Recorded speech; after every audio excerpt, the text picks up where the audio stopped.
आजारी असलं किंवा संध्याकाळच्या जेवणात काहीतरी हलकं हवं तर अशी एकदा दाल खिचडी नक्कीच करून बघा. अगदी हॉटेलसारखीच बनून तयार होते.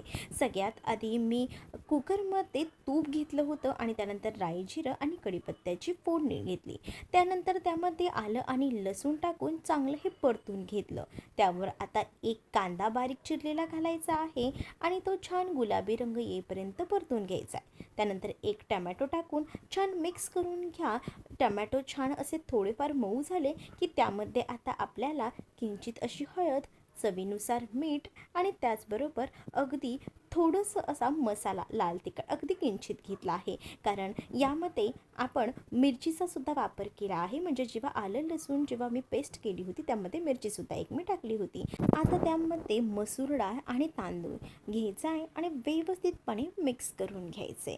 त्यानंतर वरतून थोडीशी कोथिंबीर टाकून त्यामध्ये भात शिजण्यासाठी आपण पाणी टाकूया आणि त्यानंतर 3 शिट्ट्या करूया आणि मस्त अशी मऊसूत खिचडी तयार.